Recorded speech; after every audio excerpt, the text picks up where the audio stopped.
Alhamdulillah, hari baik bulan baik saya dapat bingkisan istimewa dari mantan Kapolri Jenderal Idam Aziz. Saya baca dari halaman awal hingga halaman akhir penuh dengan catatan prestasi beliau. Tapi semoga Polri tidak khilaf, tidak alpa. Ada ungkapan, semut di seberang lautan tampak, sementara gajah di pulpuk mata tidak terlihat.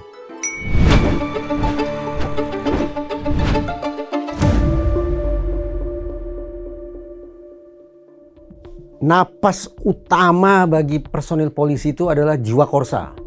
Artinya mereka harus seia, sekata, satu seragam, satu gerakan dalam semua urusan.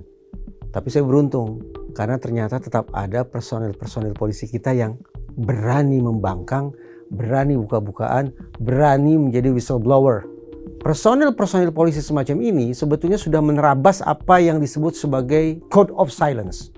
Ada juga yang memberikan istilah blue curtain code, bahwa sesama personil polisi semestinya harus saling tutup, harus saling jaga serapat-rapatnya terkait dengan aib mereka, penyimpangan mereka, kejahatan mereka, agar masyarakat tidak tahu.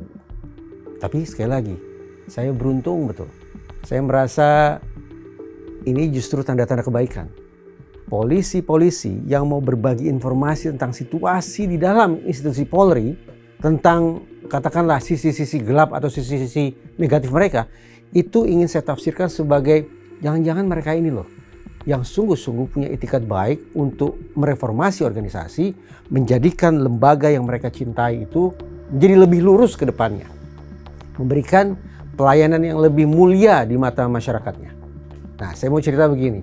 Salah satunya adalah tentang seorang perwira yang berwaktu-waktu lalu menghubungi saya untuk berbagi cerita tentang polisi dan penyalahgunaan nafza, narkotika, psikotropika, dan zat adiktif lainnya. Ceritanya begini. Perwira ini bekerja di salah satu polda. Ya, sudah tentulah tidak akan saya sebut juga nama poldanya. Dia sudah cukup lama bekerja di sana sampai kemudian dia punya data yang menurut saya perlu diketahui oleh masyarakat dan juga perlu diketahui oleh pimpinan institusi Polri dalam rangka melakukan pembenahan ke dalam. Anggaplah begini, di polda tempat perwira ini bekerja, katakanlah ada sekitar 1.300 orang personil. Ya, 1.500 juga boleh lah, sekitar itulah. Boleh percaya, boleh tidak. Dari 1.300-an personil Polri yang ada di polda tersebut, 20%-nya punya masalah penyalahgunaan narkoba. Gila nggak? Menurut saya gila. Kita harus bersepakat, sejak Indonesia punya undang-undang narkotika, undang-undang psikotropika, kita harus memandang barang haram ini sebagai persoalan serius di Indonesia. Di dunia juga dianggap serius. Itu sebabnya ada istilah drug terrorism. Aksi terorisme yang tidak mengandalkan bahan peledak, tidak menggunakan senjata-senjata yang bisa seketika mencabut nyawa orang dan merusak bangunan, tidak.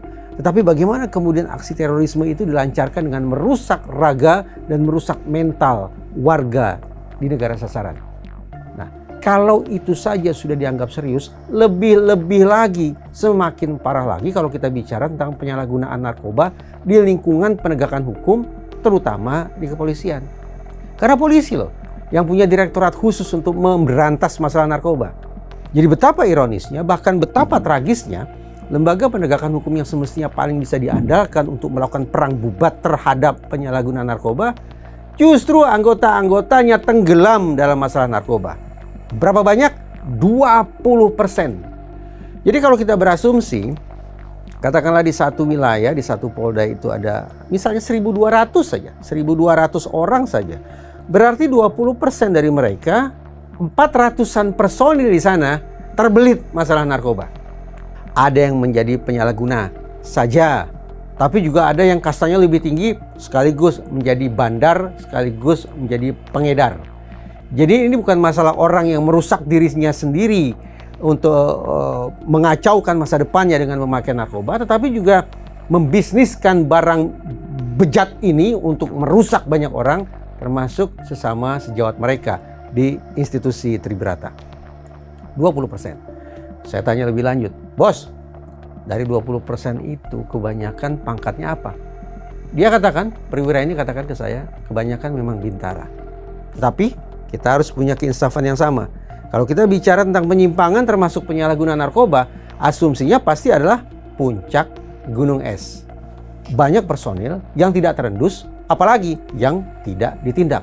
Karena kita bicara tentang gunung es yang tampak di permukaan, yang berhasil diangkakan dengan 20% memang besar, tapi lebih besar lagi yang sama sekali belum terdeteksi nun jauh di bawah permukaan sana. Nah, pertanyaan berikutnya, kemudian itu polisi-polisi yang kemudian jadi orang rusak itu, dia buru-buru instruksi saya nih, jangan gunakan kata personil dong, pakai kata oknum. Oke lah, kita pakai kata oknum. Oknum-oknum yang bejat itu sejak kapan sebetulnya mereka pakai narkoba? Jangan-jangan sebelum masuk Polri mereka sudah rusak juga jiwa dan raganya akibat obat-obatan terlarang. Si perwira itu mengatakan saya, enggak juga sih, sebetulnya proses seleksi untuk masuk ke dalam institusi Polri itu ketat. Ada pemeriksaan psikologis, ada pemeriksaan fisik, dan seterusnya lah. Banyak sekali, ketat sekali. Karena itu, kita lebih punya alasan untuk menduga kuat mereka ini, warga negara ini, mendekati markas Polri untuk kemudian punya seragam Polri dalam kondisi bersih. Tidak ada jejak-jejak obat-obatan terlarang di darah mereka. Tapi sayangnya, begitu mereka masuk, alih-alih moralitas mereka semakin tinggi, alih-alih integritas mereka semakin kokoh, alih-alih kesehatan mereka semakin prima, justru jadi porak-poranda sejak mereka masuk ke dalam institusi berbaju coklat ini. Catatan kaki nih, kalau bicara coklat sebetulnya bukan hanya polisi loh. Jaksa juga baju coklat. Tapi yang saya mau perbincangkan ini adalah coklatnya polisi, bukan coklatnya jaksa. Pertanyaan saya berlanjut nih. Masih ngobrol seru dengan si perwira. Oke lah, kita sudah tahu nih pemetaan masalahnya ada sekian persen. Penyebabnya begini dan seterusnya. Berdasarkan bacaan saya di referensi asing. Tapi si perwira itu memperkaya khazanah pengetahuan saya dengan mengatakan, kenapa polisi pakai narkoba? Kenapa kemudian polisi juga ada yang berbisnis narkoba? Penjelasannya bukan semata-mata masalah stres, tapi memang ada kompleksitas masalah, ditambah lagi beban pekerjaan yang tinggi, yang tidak diimbangi dengan kepedulian organisasi terhadap kesehatan masing-masing anggotanya. Saya ulang ya, beban pekerjaannya tinggi sekali.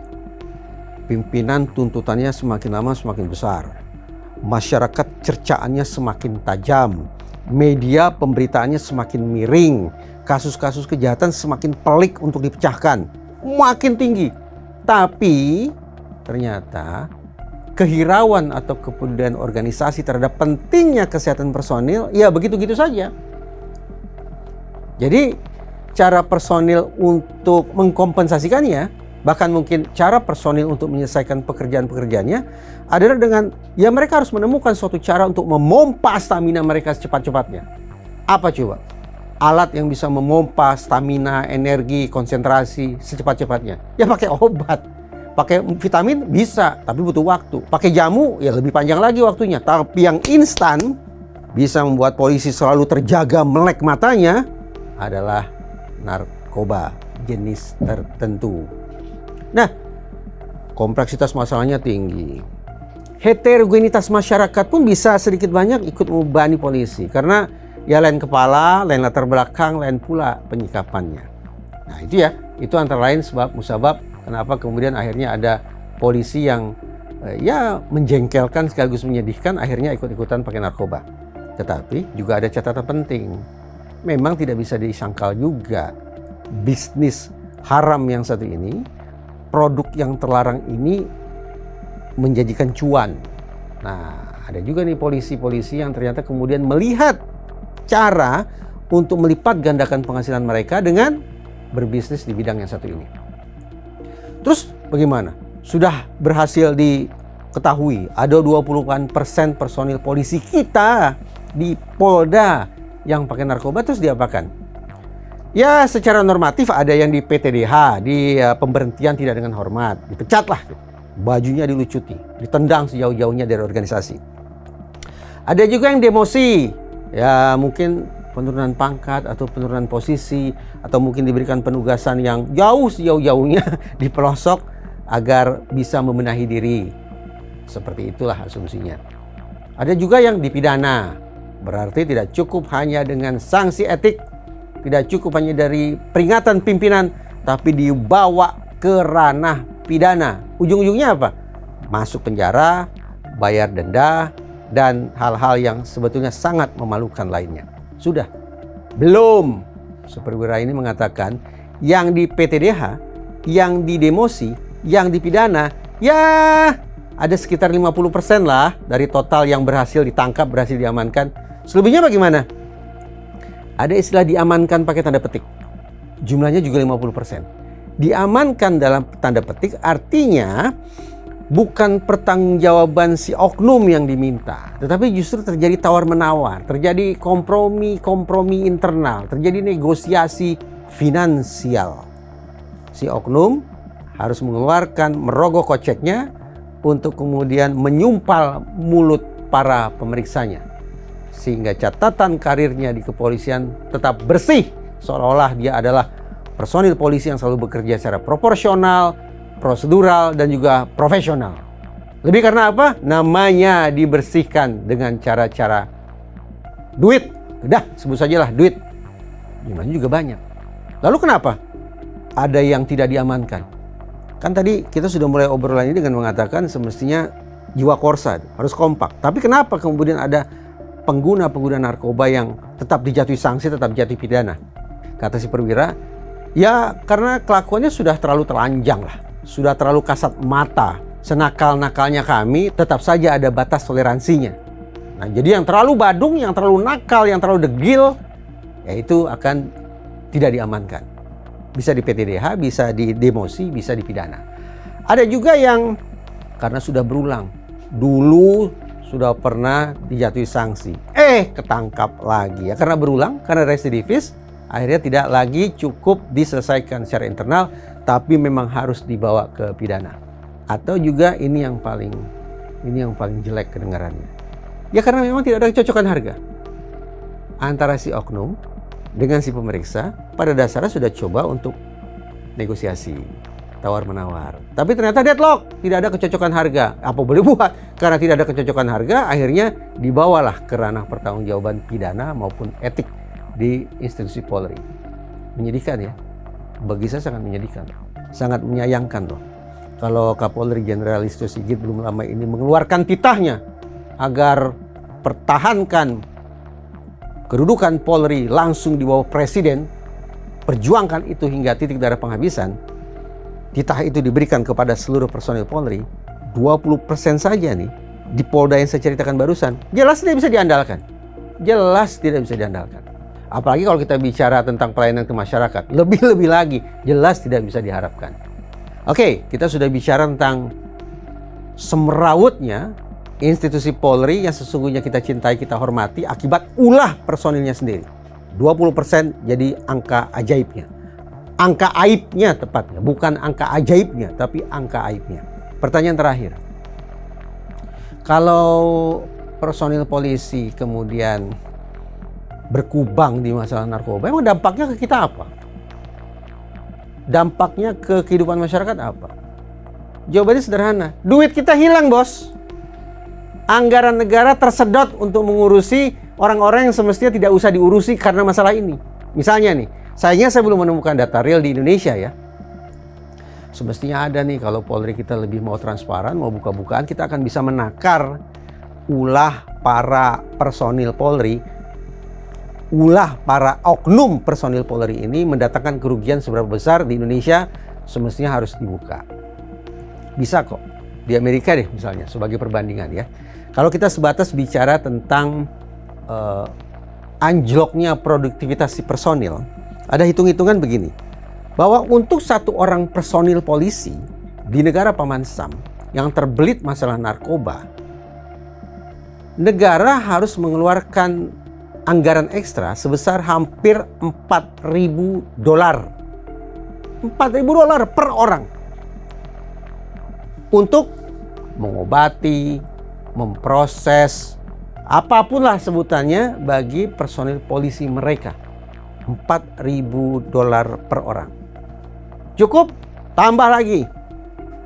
Begitu satu orang personil polisi pakai narkoba, kan semestinya dia divakumkan kan? Tidak boleh kerja dong. Apalagi kalau nyata-nyata dihukum masuk sel misalnya. Lebih-lebih lagi tidak bisa bekerja. Itu argonya jalan loh. Argo penegakan hukum terhadap mereka. Terhadap si personil. Berapa besarnya? Ada kisaran. Tergantung tingkat keparahannya, tergantung tingkat kejahatannya. Tapi kurang lebih untuk memproses hukum, memproses etik terhadap satu orang personil polisi yang badung, negara harus mengeluarkan biaya sebesar $2.000 sampai $7.000 per orang.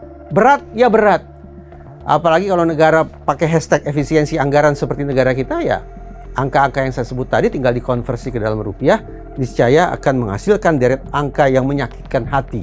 Karena angka besar-besaran itu bukan untuk melayani kita, tapi justru untuk mengobati mereka. Sampai di sini saya katakan nih ke si perwira. Tapi di Indonesia yang namanya penyalahguna itu dianggap sebagai orang yang sedang sakit loh. Buktinya mereka direhabilitasi. Buktinya mereka diobati. Dan ketika ada personil polisi yang pakai narkoba, ya mereka kan juga semestinya diobati atau direhabilitasi. Betapa mengejutkannya bahwa si perwira itu mau buka-bukaan yang menunjukkan kepada kita semua bahwa ternyata cara pandang penyalahgunaan narkoba adalah penyakit itu sungguh-sungguh tidak tepat. Cerita si perwira begini. Dia itu pakai narkoba pertama kali justru ajakan dari seniornya. Coba, ketika mereka sama-sama sedang menempuh pendidikan,